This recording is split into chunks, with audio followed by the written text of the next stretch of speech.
Hi dear students, आप देख रहे हैं मेरा YouTube channel Swami Manoj chemistry. Chapter solution class 12th में अभी तक कोलिगेटिव प्रॉपर्टी तक हो गया था, जिसमें मैंने आपको relative lowering in vapour pressure complete कर दिया, जिसमें ओस्टवाल्ड वॉकर मेथड। आज हम दूसरी colligative property elevation in boiling point का डिस्कशन करेंगे। यानी सेकंड कोलिगेटिव प्रॉपर्टी है elevation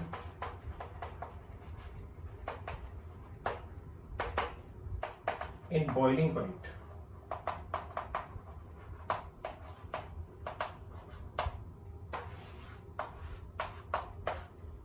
delta T D elevation in boiling point. And जो इसका प्रैक्टिकल हम यूज कर रहे हैं which is called ebullioscopy.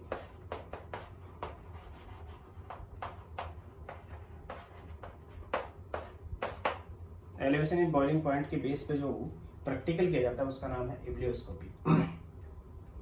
Elevation in boiling point, सबसे पहले मैं डिस्कस करूंगा बॉइलिंग पॉइंट। बॉइलिंग पॉइंट किसी भी लिक्विड के लिए होता है। लिक्विड के लिए वो मैक्सिमम टेम्परेचर दे तक उसको हम हीट कर सकते हैं, उसके बाद के टेम्परेचर पे उसको हम हीट नहीं कर सकते, क्योंकि liquid completely convert into vapour phase. Liquid उस टेम्परेचर से ऊपर के टेम्परेचर पे वेपर फेज में आ जाता है। यानी बॉइलिंग पॉइंट एक ऐसा टेम्परेचर है जिसपे लिक्विड का वेपर प्रेशर और एटमॉस्फेरिक प्रेशर दोनों इक्वल हो जाते हैं। उस कंडीशन को नाम देते हैं boiling point. For example in case of water, अगर हम वाटर देखते हैं तो जनरल एग्जांपल ले रहा हूं मैं। वाटर एक लिक्विड है, इसका बॉइलिंग पॉइंट हम जानते हैं कि 100 डिग्री सेंटीग्रेड है, लेकिन उसके साथ साथ हम ये भी जानते हैं कि 1 एटमॉस्फेरिक प्रेशर पे ऐसा है, क्योंकि एटमॉस्फेरिक आउटर प्रेशर कितना है 1 atmospheric which is 760 mmHg millimetre of mercury. अगर वाटर को हम 25 डिग्री सेंटीग्रेड पे रखते हैं तो उस कंडीशन में वाटर का कोई ना कोई वेपर प्रेशर होगा। और ये मैं आपको बता चुका हूं पहले ही कि vapour pressure is function of temperature. Temperature का फंक्शन है। टेम्परेचर बढ़ाने के साथ साथ वेपर प्रेशर एक्सपोनेंशियली इंक्रीज होता है। तो 25 डिग्री सेंटीग्रेड पे सपोज करो इसका वेपर प्रेशर 200 mmHg है, सपोज कर लेना इसको अब जब हम 80 डिग्री सेंटीग्रेड पे लेंगे तो वेपर प्रेशर बढ़ के हो गया सपोज करो 650 mmHg। जब 90 डिग्री सेंटीग्रेड पे ले गए तब ये वेपर प्रेशर बढ़ के हो गया 700 mmHg। और जब इसको हम 100 डिग्री सेंटीग्रेड पे लेके जाएंगे उस कंडीशन में ये वेपर प्रेशर एटमॉस्फेरिक प्रेशर के इक्वल हो जाएगा। यानी कि उस टेम्परेचर पे, जिस टेम्परेचर पे किसी लिक्विड का वेपर प्रेशर आउटर प्रेशर के इक्वल हो जाता है, तो उस टेम्परेचर को हम नाम देते हैं वेपर प्रेशर 100 डिग्री सेंटीग्रेड पे बढ़ के कितना हो गया 760। उस टेम्परेचर को हम देते हैं बॉइलिंग पॉइंट। यानी बॉइलिंग पॉइंट जो होता है किसी भी लिक्विड का, वो डिपेंड करता है कि आउटर प्रेशर कितना है। अगर आउटर प्रेशर हमने बढ़ा दिया तो बॉइलिंग पॉइंट बढ़ जाएगा उस लिक्विड का, और आउटर प्रेशर हमने कम कर दिया तो बॉइलिंग पॉइंट उस लिक्विड का कम हो जाएगा। कहने का मतलब ये है कि अगर एटमॉस्फेयर पे आउटर प्रेशर हमने बढ़ा दिया, यानी कि जैसे जैसे हम हायर एल्टीट्यूड पे चले गए, ऊंचाई पे जाते गए, तो ऊंचाई पे जैसे जैसे जाएंगे वैसे वैसे आउटर प्रेशर कम होता चला जाएगा, तो वाटर का बॉइलिंग पॉइंट भी वहां पे डिक्रीज हो जाएगा। यानी कि सपोज करो एक ऐसी हिल स्टेशन पे पहुंच गए हम, जिस हिल स्टेशन पे आउटर प्रेशर 700 mmHg था, 760 से घट गया, यानी कि 90 डिग्री सेंटीग्रेड पे ही उसका बॉइलिंग पॉइंट आ जाएगा वाटर का। तो उस कंडीशन में हम बता सकते हैं कि boiling point depends upon outer pressure. Pressure cooker है, कुकर के अंदर जो सब्जी पकती है तो उस कंडीशन में उसमें हम वाटर रख देंगे तो कुकर चारों तरफ से सील्ड है, उस कंडीशन में इंटरनल प्रेशर बढ़ जाएगा, और प्रेशर बढ़ने की वजह से उसका बॉइलिंग पॉइंट इंक्रीज हो जाएगा। इसलिए कुकर के अंदर जो कि क्लोज कंटेनर है उसके अंदर दाल जल्दी पकेगी, बजाय किससे ओपन कंटेनर से, क्योंकि इंटरनल प्रेशर बढ़ने की वजह से बॉइलिंग पॉइंट वाटर का बढ़ जाता है, उससे ज्यादा उसको हम हीट कर सकते हैं। इसी टाइप से हिल स्टेशन पे अगर ओपन कंटेनर में हम दाल पका रहे हैं या फिर अर्थ के सरफेस पे पका रहे हैं तो अर्थ के सरफेस पे जल्दी पकेगी, क्योंकि आउटर प्रेशर क्या है ज्यादा है और वहां पे कम है, तो बॉइलिंग पॉइंट वाटर का अर्थ के सरफेस पे ज्यादा होगा। उस कंडीशन में हम बता सकते हैं कि जो हम लिक्विड यूज कर रहे हैं उस लिक्विड का टेम्परेचर हम ज्यादा बढ़ा पा रहे हैं, जबकि हिल स्टेशन पे उतना नहीं बढ़ा पाएंगे। यानी बॉइलिंग पॉइंट हो गया क्या,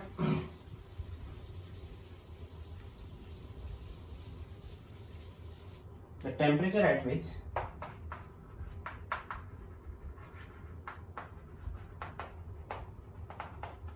vapor pressure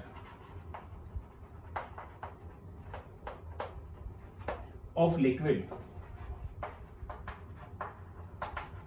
is equal to outer pressure।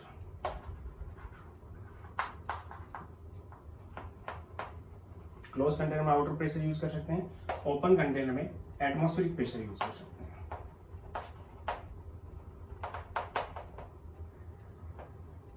Is called boiling point.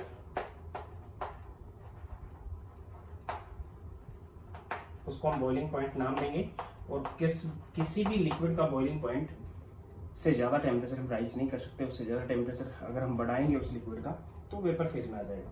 Means the maximum temperature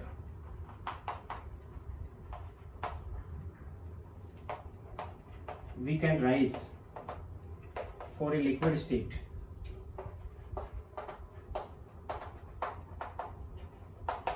is called boiling point. ये हम बता सकते हैं। तो इस कंडीशन में उस टेम्परेचर को हम बॉइलिंग पॉइंट नाम देंगे, और इसको हम बॉइलिंग पॉइंट को टीबी से नोट करेंगे, टीबी बॉइलिंग टेम्परेचर। अब रही बात कि एलिवेशन इन बॉइलिंग पॉइंट क्या है, बॉइलिंग पॉइंट बढ़ क्यों जाता है, उसका भी बेसिक रीजन है। फर्स्ट कोरिलेटिव प्रॉपर्टी जो मैं आपको बता चुका हूं, relative lowering in vapour pressure, वही उसका रीजन भी है। Elevation in boiling point,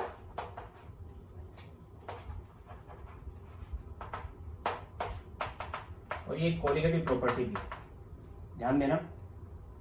suppose करो वाटर है आपके पास, वाटर का मैक्सिमम टेम्परेचर हमने 100 डिग्री सेंटीग्रेड ले रखा है, जिसका बॉइलिंग पॉइंट है। इस बॉइलिंग पॉइंट पे आउटर प्रेशर सपोज करो, जो एटमॉस्फेरिक प्रेशर है वो 760 mmHg है, और यहाँ पे इसका वेपर प्रेशर भी 760 mmHg है। इसका मतलब 100 डिग्री सेंटीग्रेड क्या हो गया, बॉइलिंग पॉइंट हो गया। Water is pure solvent, water क्या है यहाँ पे, प्योर सॉल्वेंट, और प्योर सॉल्वेंट का बॉइलिंग पॉइंट 100 डिग्री सेंटीग्रेड है। अब इसके अंदर हमने एक सॉलिड ऐड किया जो कि नॉन वोलेटाइल है और नॉन इलेक्ट्रोलाइट है। तो जैसे ही सॉलिड को ऐड करेंगे, सॉलिड होमोजेनियस मिक्सचर बनाएगा, कुछ सरफेस पे पार्टिकल आ जाएंगे, और इसका वेपर प्रेशर डिक्रीज हो जाएगा, और डिक्रीज होके वेपर प्रेशर में लोअरिंग आएगी। वो सपोज करो 750 mmHg हो गया, यानी कि boiling point of pure solvent.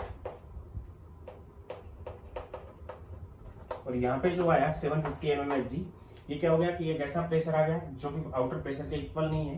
तो टेम्परेचर अभी 100 डिग्री सेंटीग्रेड था, अब हम इस प्रेशर को इस प्रेशर के इक्वल करने के लिए इसका टेम्परेचर राइज कर सकते हैं। और सपोज करो इसका टेम्परेचर राइज करके हमने 101 डिग्री सेंटीग्रेड कर दिया, उस टाइम वापस से ये 760 mmHg हो गया, बढ़ गया, क्योंकि वेपर प्रेशर टेम्परेचर का फंक्शन होता है। तो अब इस लिक्विड का हम 101 डिग्री सेंटीग्रेड तक इसको हीट कर पा रहे हैं। Means next boiling point of this liquid is this, ये सॉल्यूशन का बॉइलिंग पॉइंट आएगा। Means always the boiling point of solution is greater than boiling point of pure solvent. और जितना डिफरेंस आया विच इज 1 डिग्री सेंटीग्रेड और 1 kelvin,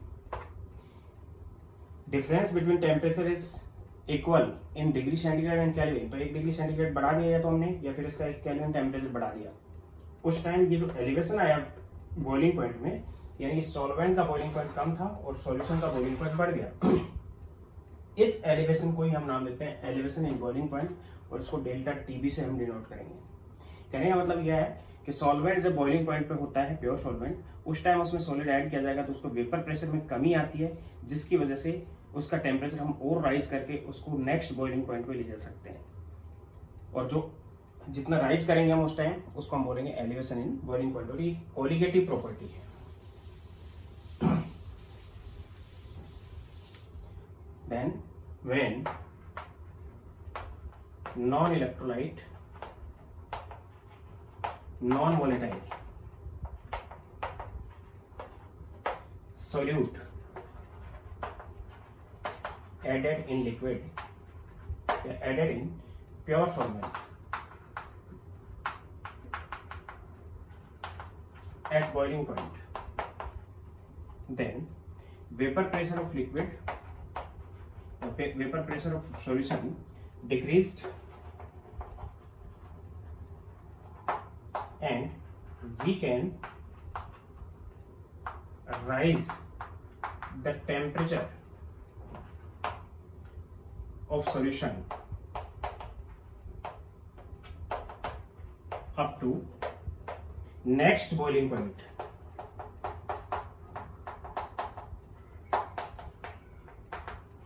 at which vapour pressure of solution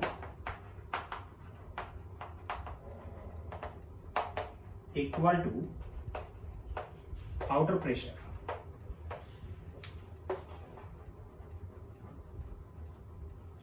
means boiling point TB of solvent solution is greater than TB of solvent. solvent जो pure solvent है उसके boiling point से ज्यादा होता है solution का boiling point, and difference between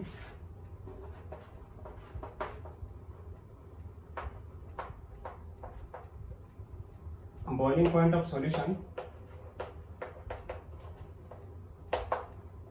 and boiling point of pure solvent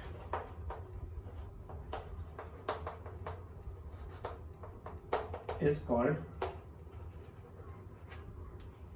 elevation in boiling point.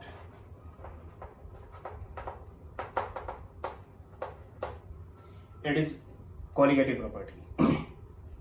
यानी कि सॉल्यूशन का बॉइलिंग पॉइंट सॉल्वेंट के बॉइलिंग पॉइंट से ज्यादा होता है अगर किसी लिक्विड के अंदर या किसी प्योर लिक्विड के अंदर हम नॉन इलेक्ट्रोलाइट और नॉन वोलेटाइल सॉलिड ऐड करते हैं। तो अब जितना डिफरेंस आ रहा है which is called elevation in boiling point and denoted by delta of TB and in degree centigrade and kelvin it is equal.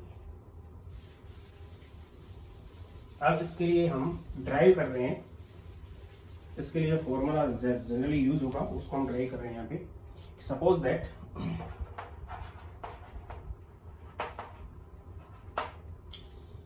two solutions, solution first, solution second and pure solvent। तीन चीजें हमने ली हैं, एक तो pure solvent लिया है, एक उसी सॉल्वेंट में सॉल्यूशन फर्स्ट लिया है और एक सॉल्यूशन सेकंड, और कंडीशन यहाँ पे है concentration of solution second is greater than concentration of solution first। solution second की concentration ज्यादा है solution first से, यानी कि वेपर प्रेशर में डिक्रीजिंग ज्यादा किस में आएगा, सेकंड में जिसकी concentration ज्यादा है, और वेपर प्रेशर में डिक्रीजिंग कम आएगा किस में, जिसकी concentration कम है। यानी कि वेपर प्रेशर इन दोनों सॉल्यूशंस में अगर देखें तो वेपर प्रेशर इसका ज्यादा होगा, इसका कम होगा, और सबसे ज्यादा प्योर सॉल्वेंट का होगा, क्योंकि प्योर सॉल्वेंट का वेपर प्रेशर सॉल्यूशन से ज्यादा होता है, दोनों सॉल्यूशन से ज्यादा होगा। तो तीनों के लिए अगर ग्राफ प्लॉट करें हम, ग्राफ जो बनेगा वो ग्राफ में प्लॉट कर रहा हूं टेम्परेचर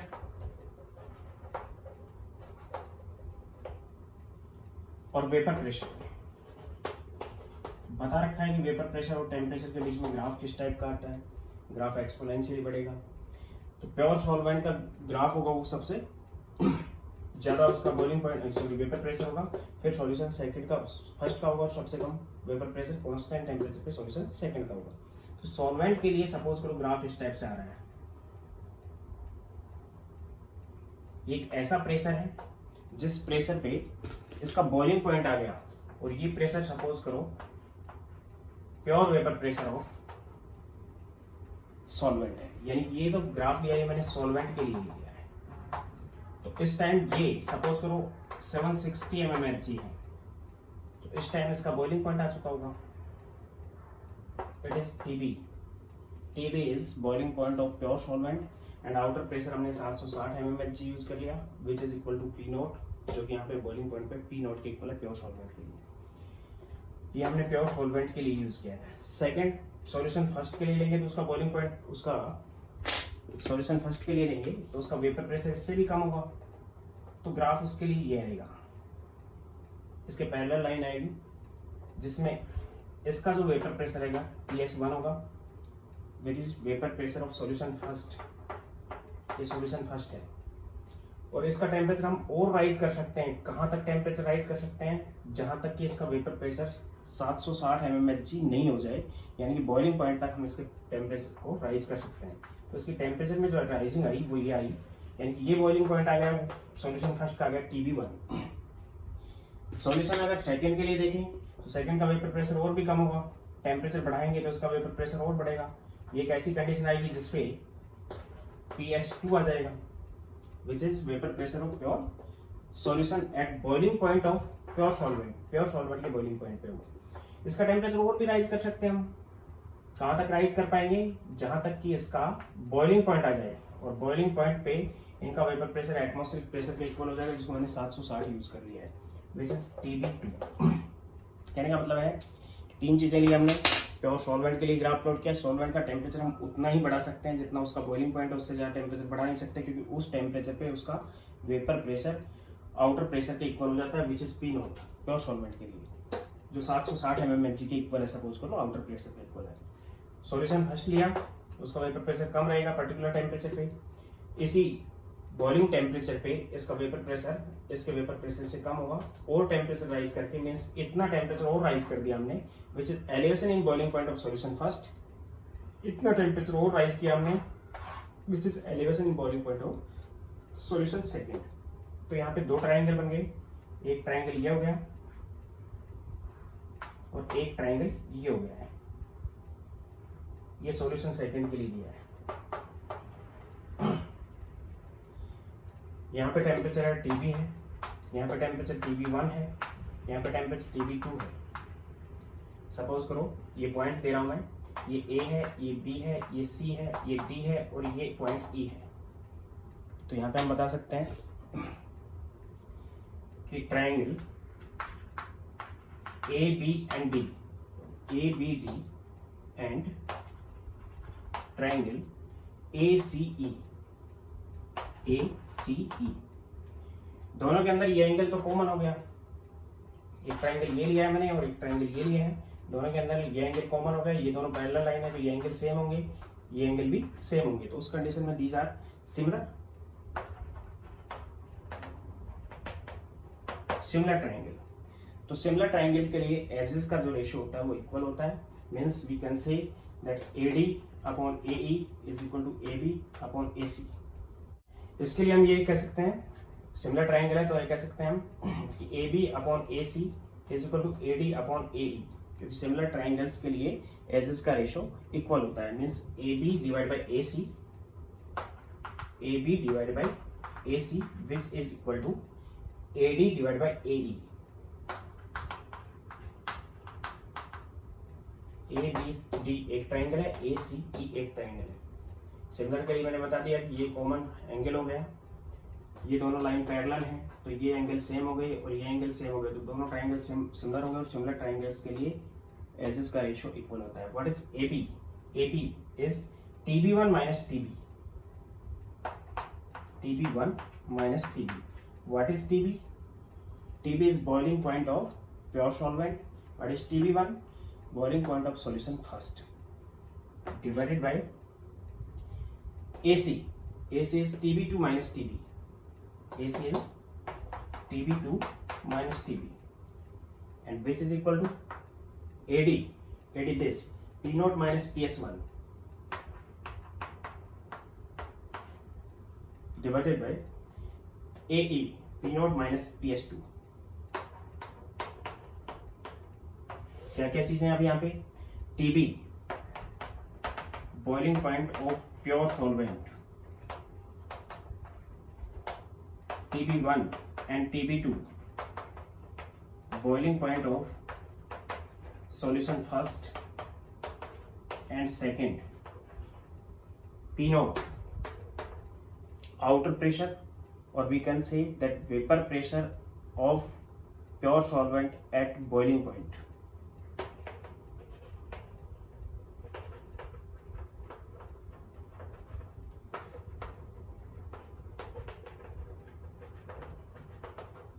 बॉइलिंग पॉइंट यानी कि उसी सॉल्वेंट के बॉइलिंग पॉइंट पे। What is PS1 and PS2? These are vapour pressure of solution first and second respectively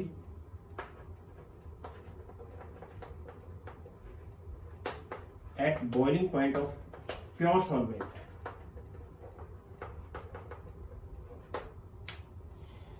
यानी कि ये जो आ रहा है आपके पास PS1 और PS2 वो इस प्योर सॉल्वेंट के बॉइलिंग पॉइंट पे वेपर प्रेशर है सॉल्यूशन की फर्स्ट और सेकंड के respectively.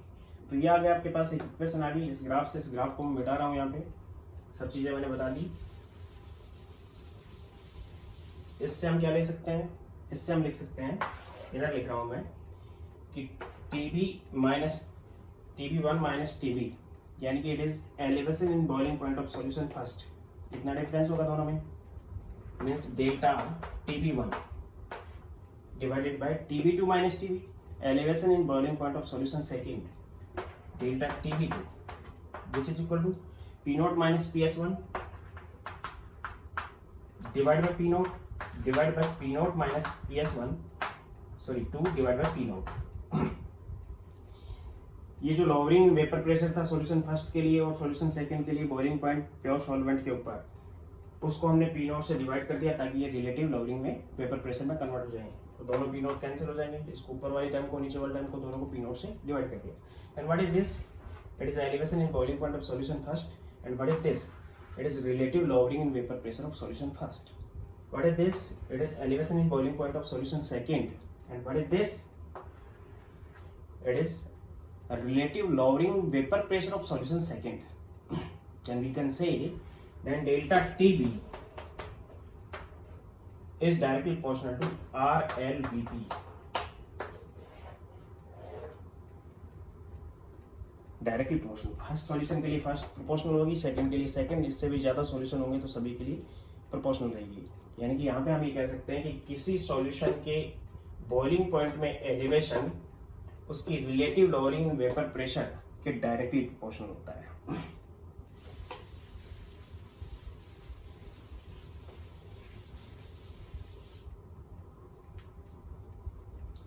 Elevation in boiling point of solution is directly proportional to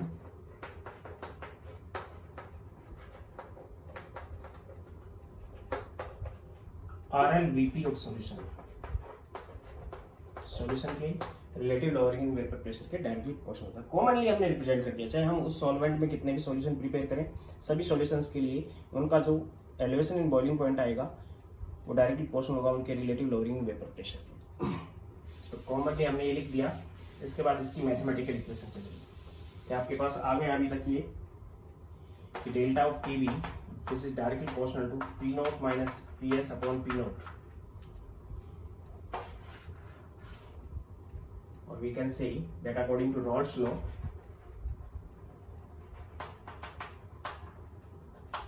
of dilute solution,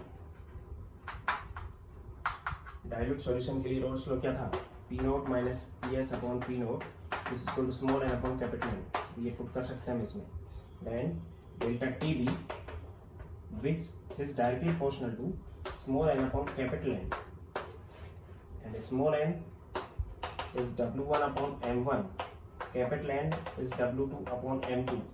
पहले वाले लेक्चर में मैंने बता रखा है, small N moles of solute है, capital N moles of solvent है। स्मॉल एन में W1 जो है weight of solute, molecular weight of solute, weight of solvent, molecular weight of solvent, ये पुट कर देंगे हम यहाँ पे। And delta TB is directly proportional to W1 M2 divide by W2 M1। Proportionality sign को open करेंगे तो एक कांस्टेंट आएगा delta TB which is equal to S, एक कांस्टेंट यूज कर लिया मैंने, W1 M2 divided by W2 M1, and S is constant and M2 is constant. M2 is molar mass of solvent। तीन चीजें ली थी, सॉल्वेंट उसमें भी मोलर मास उसका वही रहेगा, सॉल्यूशन फर्स्ट में भी वही सॉल्वेंट यूज किया हमने तो उसका मोलर मास वही रहेगा, सॉल्यूशन थर्ड में भी सेकंड में भी वही यूज किया हमने सॉल्वेंट तो उसका मोलर मास वही रहेगा। मीन्स S एंड M2 दोनों का मल्टीप्लिकेशन एक कांस्टेंट है सभी सॉल्यूशंस के लिए उसमें, तो we can say that S into M2 which is equal to K, एक अलग से कांस्टेंट से हमने इसको डिनोट कर दिया है। Then delta TB which is equal to K W1 upon W2 into M1 where K is elevation constant। K को हमने डिफाइन किया यहाँ पे एलिवेशन कांस्टेंट से, यानी एलिवेशन कांस्टेंट K की जो वैल्यू है जो प्रोपोर्शनलिटी कांस्टेंट पे तो कांस्टेंट रहेगा, और M2 जो मोलर मास ऑफ सॉल्वेंट है उस पर डिपेंड करेगी, यानी कि सॉल्वेंट की नेचर पे डिपेंड करता है इस K की नेचर। वैल्यू ऑफ K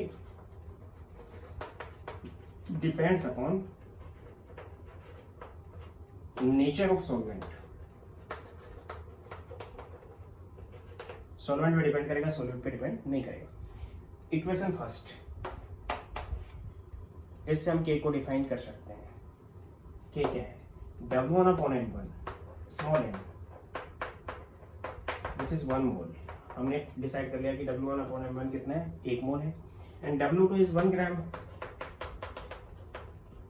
ये सॉल्वेंट है और ये सॉल्यूट है, इसको भी 1 ले लिया, इसको भी 1 ले लिया, then delta T B which is equal to के।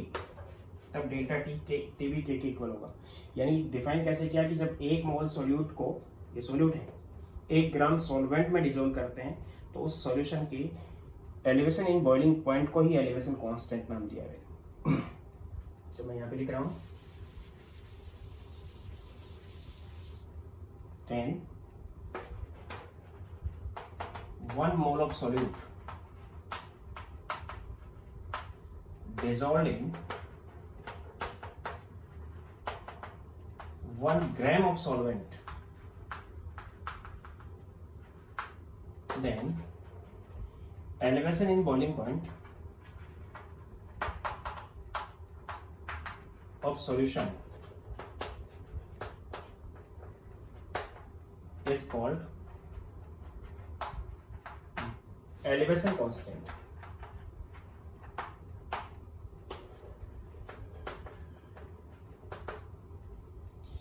बट सपोज करो कि यूरिया को हमें वाटर में डिसोल्व करना है एलिवेशन कांस्टेंट निकालने के लिए, तो यूरिया का 1 मोल का मतलब हुआ, वो यूरिया का मोलर मास होता है 60। इसका मतलब 60 ग्राम यूरिया को हम 1 ग्राम वाटर में डिसोल्व, 1 ग्राम वाटर में डिसोल्व करें। प्रैक्टिकली ये पॉसिबल नहीं है कि 60 ग्राम यूरिया को हम 1 ग्राम वाटर में डिसोल्व कर सकें। प्रैक्टिकली ये पॉसिबल नहीं है। इसलिए 1 मोल को 1 ग्राम में अगर डिसोल्व करना है तो प्रैक्टिकली हम के की वैल्यू को कंसीडर नहीं कर सकते। तो हमने इस प्रॉब्लम के सॉल्यूशन के लिए क्या किया? Practically it is not possible,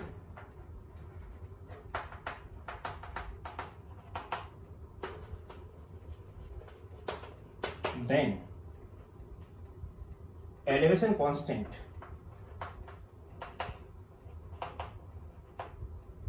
divided into 1000 parts. तो एलिवेशन कांस्टेंट को हमने 1000 पार्ट्स में डिवाइड कर दिया एंड पर पार्ट इज कॉल्ड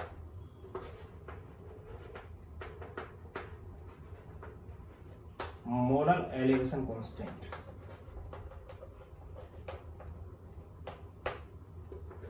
पर पार्ट को हमने नाम दिया मोलर एलिवेशन कांस्टेंट के बी से उसको डिवाइड किया। यानी कहने का मतलब यह है कि के को हमने 1000 पार्ट में डिवाइड कर दिया, यहाँ पे पुट कर रहा हूं मैं, के डिवाइडेड इनटू 1000 पार्ट और per part is K B and K B is molar elevation constant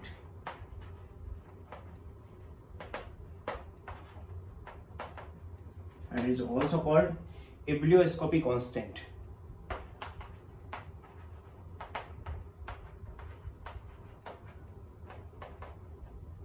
इसको हमने दूसरा नाम भी दिया ebullioscopy, प्रैक्टिकल नाम है ebullioscopy।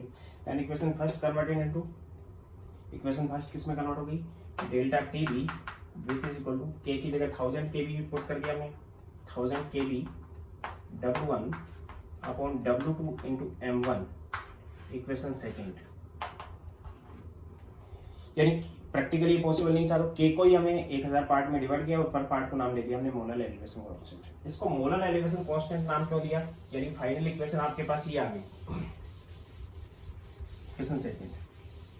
अब हम के बी को डिफाइन कर सकते हैं कि व्हेन W1/M1 इज 1 मोल, यानी कि सोल्यूट का हमने 1 मोल लिया, and W2 is 1000 gram, solvent का हमने 1000 ग्राम ले लिया, तो W1/M1 तो 1 हो गया, W2 हो गया 1000, 1000 से 1000 कैंसिल हो गया, ये 1 था ही।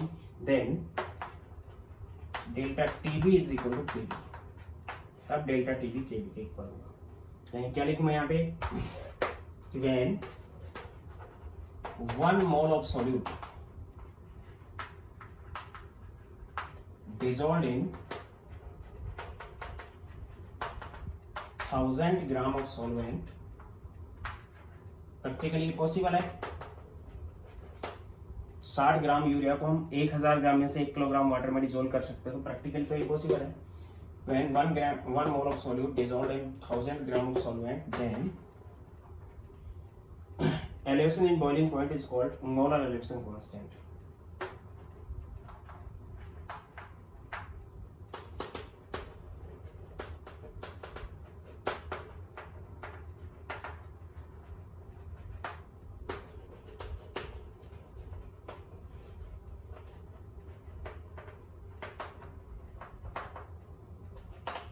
एलिवेशन बॉइलिंग पॉइंट को हम नाम देते हैं मोलर एलिवेशन कांस्टेंट। अब इसको मोलर क्यों नाम दिया, ध्यान दो, 1 मोल सॉल्यूट को 1000 ग्राम में से 1 किलोग्राम सॉल्वेंट में डिजोल्व कर रहे हैं। 1 मोल सॉल्यूट को सॉल्वेंट अलग से लिया हमने 1 kilogram, which is called 1 molar solution. Solution कैसा होगा, उसकी मोलरिटी 1 हो जाएगी। 1 मोल को 1000 ग्राम सॉल्वेंट के साथ पुट कर रहे हैं, and molarity is 1, means delta TB of 1 molar solution is called Kb, यानी कि elevation in boiling point of 1 molar solution. 1 molar solution हो गई, उसको ही हम नाम देते हैं मोलर एलिवेशन कांस्टेंट, इसलिए इसके सामने हमने मोलर पुट किया है। यानी कि फाइनली आपके पास आ गया कि delta TB which is equal to KB into molality of solution. Solution की मोलैलिटी क्या है, इसको इस टाइप से पुट कर सकते हैं, delta TB which is equal to KB into molality M, small M से। अगर मोलैलिटी 1 है तो डेल्टा टीबी और केबी इक्वल होगी। अगर मोलैलिटी 1 से ज्यादा है तो डेल्टा टीबी ज्यादा होगा केबी से। अगर मोलैलिटी 1 से कम है तो केबी ज्यादा होगा डेल्टा टीबी से। केबी कांस्टेंट है और इसकी नेचर डिपेंड कर रही है किस पे, नेचर ऑफ सॉल्वेंट पे, यानी कि वैल्यू सॉल्वेंट पे डिपेंड करेगी। तो फाइनली इक्वेशन ये आ गई है आपके पास। एक तो इक्वेशन आई ये, delta TB which is equal to 1000 KB W1 upon W2 into M1, और W1 अपॉन M1 को इक्वेशन सेकंड लिखी मैंने। अगर 1 मोल ले रहे हम इसको 1000 ग्राम, तो डेल्टा टीबी केबी के इक्वल होगा, क्योंकि ये इसकी मोलैलिटी है, it is molality. Moles of solute divide by weight of solvent in KG, 1000 से उसको मल्टीप्लाई किया है, which is molality. Then delta TB this is equal to KB into molality. एक इक्वेशन ये आ गई।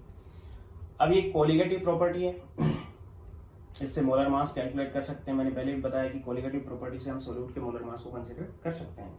Means molar mass of solute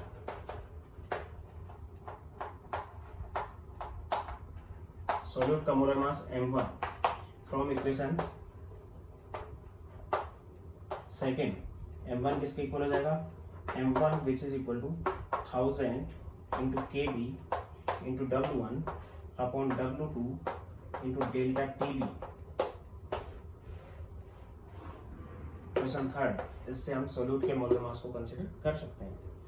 यहाँ पे केबी मोलर एलिवेशन कांस्टेंट है, W1 weight of solute in gram है, W2 weight of solvent in gram है, और delta TB elevation in boiling point एक कोलिगेटिव प्रॉपर्टी है, एंड M1 क्या है, मोलर मास ऑफ सॉल्यूट है। अब रही बात ये कि द नेचर ऑफ केबी या value of KB depends upon nature of solvent. Solvent की नेचर पर डिपेंड करती है ये, and calculated by when hope equation. और केबी को कैलकुलेट करने के लिए वेन होप इक्वेशन ये है कि किसी सॉल्वेंट की KB which is equal to M2 molar mass of solute, जो हमने इसमें इंक्लूड कर दिया था पहले, multiply by R TB square. Delta TB square नहीं है, टीबी स्क्वायर है, बॉइलिंग पॉइंट का स्क्वायर है, divide by 1000 into delta of HB, where M2 is molar mass of solvent. Solvent पे डिपेंड करेगी, सॉल्वेंट का मोलर मास यूज होगा। R universal gas constant है,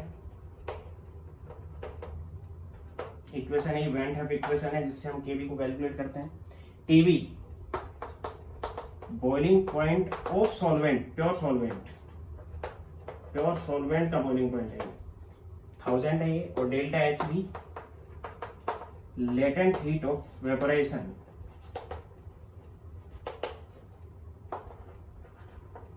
ऑफ सॉल्वेंट की लेटेंट हीट ऑफ वेपोराइजेशन। इससे हम केबी को भी कंसिडर करते हैं। ये था एलिवेशन इन बॉइलिंग पॉइंट, यानी किसी लिक्विड के बॉइलिंग पॉइंट में एलिवेशन क्यों आता है, क्योंकि उसके वेपर प्रेशर में रिलेटिव लोअरिंग आती है। दोनों एक दूसरे के डायरेक्टली प्रोपोर्शनल है। अब हम कुछ क्वेश्चंस करते हैं इनके।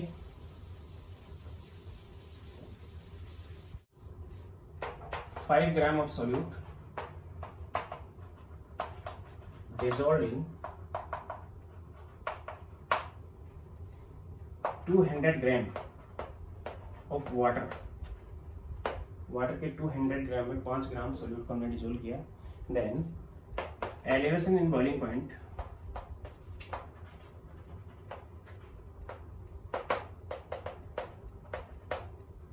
Of solution is 0.5 Kelvin. Calculate molar mass of solute. If Kb for water, क्योंकि वाटर सॉल्वेंट है तो Kb की वैल्यू वाटर के लिए पुट होगी, सोल्यूट की नेचर पर डिपेंड नहीं करती, सॉल्वेंट की नेचर पर डिपेंड करती है।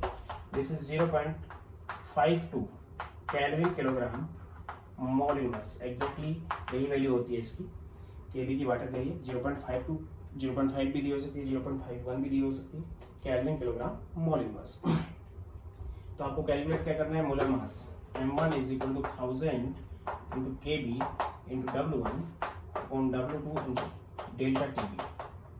आपको डायरेक्ट डेल्टा टीबी दिया हुआ है 0.5 केल्विन, w2 दिया हुआ है, w1 दिया हुआ है और केबी दिया हुआ है। पुट करोगे और m1 निकाल दोगे। w1 है 5 ग्राम, w2 है 200 ग्राम, डेल्टा टीबी है 0.5 केल्विन और केबी दिया हुआ है which is 0.52 kelvin kilogram mole inverse. तो वैल्यूज इसमें पुट कर दोगे। पुट कैसे करते हैं वैल्यू ध्यान देना। यहाँ पे आपको पुट करना है m1 which is equal to 1000 into KB 0.52 kelvin. Kilogram को डायरेक्ट आप ग्राम में कन्वर्ट कर दोगे। डब्ल्यूएसकोपी कांस्टेंट है, डायरेक्ट ग्राम में क्यों कन्वर्ट किया आपको, क्योंकि केल्विन और किलोग्राम में पुट करते थे। 1000 से डायरेक्ट इसको हमने मल्टीप्लाई कर दिया फॉर्मूले में। देन के की वैल्यू पुट कर दी, 0.52 केल्विन ग्राम मोल इनवर्स। ध्यान देना, किलोग्राम को हमने किस में कन्वर्ट कर दिया, ग्राम में कन्वर्ट कर दिया, ग्राम मोल इनवर्स। ऐसा क्यों किया, क्योंकि पहले ही उसको हमने 1000 से मल्टीप्लाई कर दिया, इसलिए किलोग्राम ग्राम में कन्वर्ट हो गया। मल्टीप्लाई बाय W1 आपको दिया हुआ है 5 ग्राम डिवाइडेड बाय W2 दिया है 200 ग्राम है और मल्टीप्लाई बाय डेल्टा टी भी है वो 0.5 केल्विन है। सॉल्व कर लेंगे। यूनिट किस टाइप से कटेंगी, ग्राम से एक ग्राम कैंसिल हो जाएगा, केल्विन से एक केल्विन कैंसिल हो जाएगा। आंसर आपका ग्राम पर मोल में आ जाएगा। मोलर मास होता है, ये कैंसिल होगा इससे 5 टाइम, ये कैंसिल होगा इससे 10 टाइम, ये आ गया 50 into 0.52 which is equal to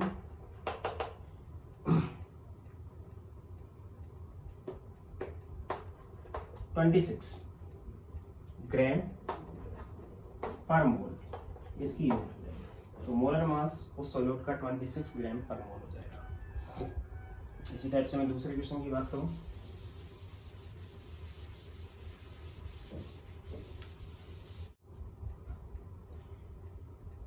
nine gram glucose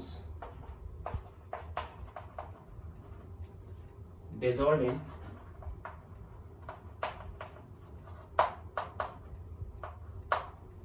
100 gram water,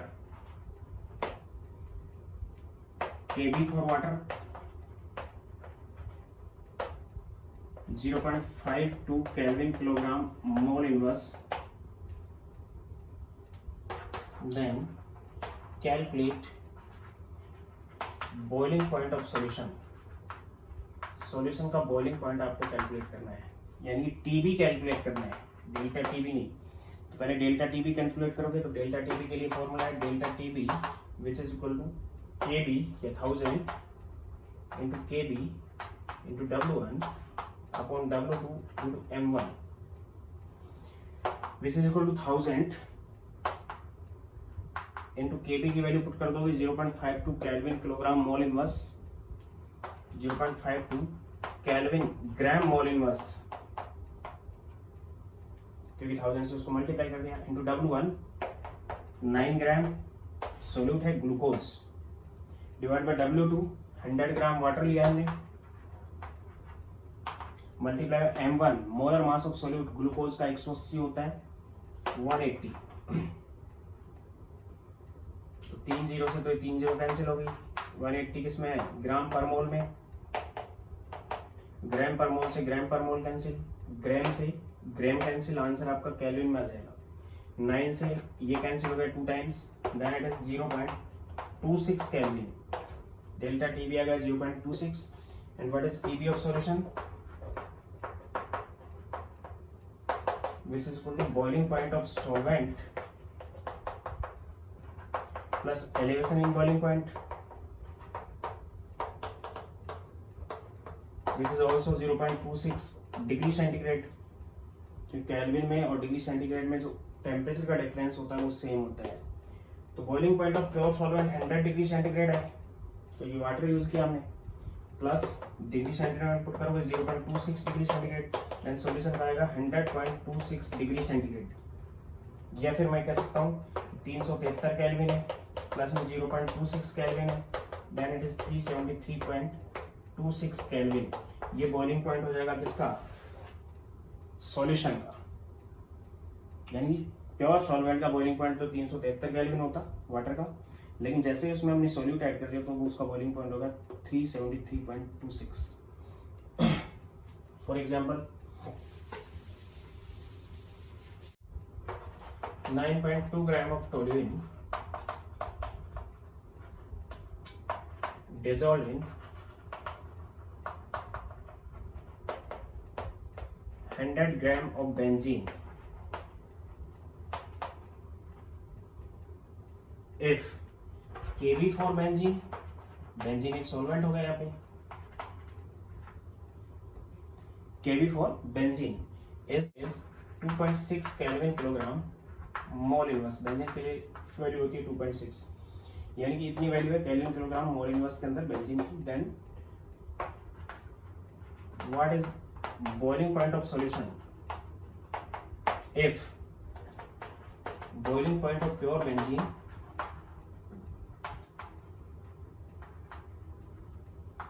is 80.1 degree centigrade. अगर प्योर बेंजीन का बॉइलिंग पॉइंट कितना है 80 पॉइंट, तो सॉल्यूशन का बॉइलिंग पॉइंट कितना होगा, यानी डेल्टा टीबी पहले कैलकुलेट करोगे 1000 into KB into W1 upon W2 M1,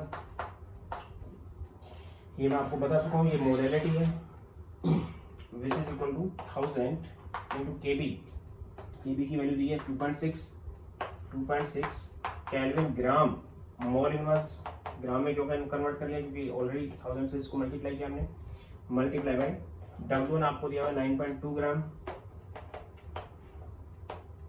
divided by W2 आपको दे दिया गया 100 ग्राम, मल्टीप्लाई M1 टोलुइन ये होता है CH3, इट इज C7,